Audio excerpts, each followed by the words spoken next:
Welcome to Handmade Happenings. I'm Marissa, and today I'm showing you how to crochet the chevron, or as I always called it, the ripple pattern. Now this pattern looks very complicated, but it actually isn't. There is kind of a sequence that you have to learn, and once you learn that, it is very easy to do. So you're going to start with your foundation chain, which is going to be any multiple of 12 plus 2. So here I have 36 chains, which is 12 times 3. And then I'm just going to chain 2 more. So 1, 2.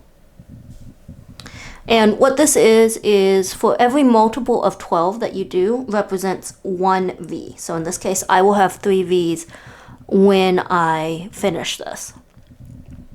And then the additional chain 2, 1 is to finish the sequence at the end of your pattern, and 1 is for toning. So I'm going to go ahead and tone my work, and I am going to work 2 single crochets into the second chain from the hook. So this is the first chain, this is the second, that's the one I want to insert in, then pull up a loop, and then pull through both loops. That's a single crochet, and I'm going to insert into the same chain and repeat. So that's 2 single crochets right there in that first loop, or first chain. Next, I'm going to work 1 single crochet in each of the next 4 chains. So here's the next chain, 1, second chain, 2, third, and fourth chain. Next is going to be single crocheting 3 chains together. The way I like to do this is I insert into the next chain, pull up a loop, insert into the chain beside it and pull up a loop, and insert into that third chain and pull up a loop. I then loop the yarn around my hook again and pull through all of the loops on the hook, and that creates the dip in the pattern. And then next is another single crochet in the next 4 chains. So 1, 2,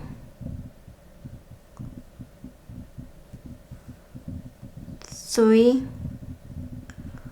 4. And in the next single crochet in the next chain is I'm going to work 3 single crochets. So 1, 2, 3. And that's all worked in 1 chain. So now you can see it's starting to take its shape. Basically, every time you decrease, that's creating dips, and every time you increase, that creates peaks.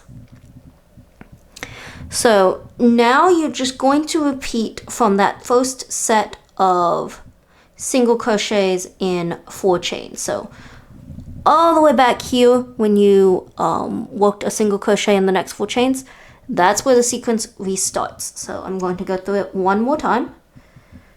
So single crochet in the next 4 chains. 1, 2, 3, 4. Single crochet the next 3 chains together. 1, the second, pull through the third, and pull through all 3. Something's caught.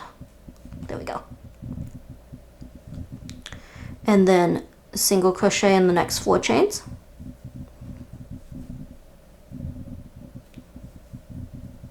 2, 3, 4.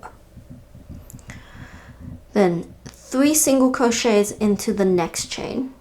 1, 2, 3. And you are going to continue repeating that sequence until you get to the end. Go ahead and do that, but stop at the last chain. So don't do the 3 single crochets in that last chain. So here I am at the last chain. You should be in your sequence coming off having done a single crochet in the last 4 chains, and before that should have been single crochet and 3 chains together. So in this last chain, normally in your sequence it would be single crochet 3 in the chain, but because it is the end, you are only going to work 2 single crochets into this last chain. And then chain 1 and turn your work. And you can see now it's really starting to form those V's. And the good news is that sequence remains the same for every row going forward. The only difference is now instead of working into a chain, you are working, of course, into the single crochets from the previous row. So the sequence is, just to make sure we've really got it going, start with 2 single crochets in that first single crochet, then single crochet into the next 4 stitches, 2, 3, 4. This step is the start of your repeat. Then single crochet the next 3 stitches together, single crochet into the next 4 stitches, 1, 2, 3, 4. 3 single crochets into the next stitch, 1, 2, 3, and repeat.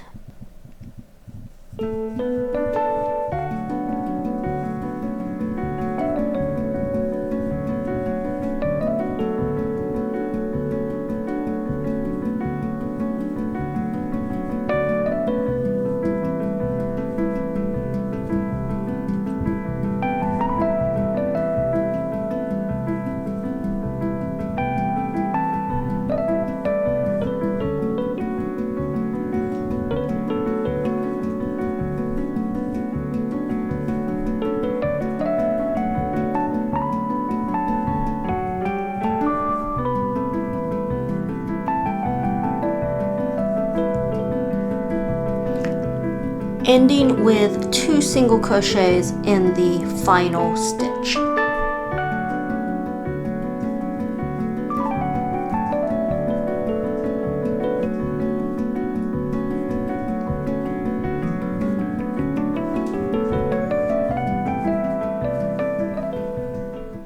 And that's really all there is to it. This pattern is very easily sized up or down. You just increase the foundation chain to the size that you want, and of course you just keep doing rows until you reach the length that you want. And I will put the written instructions in the description below the video if that would be helpful for anyone, and if you have any questions, feel free to leave them in the comments and I will try to answer them. Thank you for watching, and I hope you will join me next week for another handmade happening.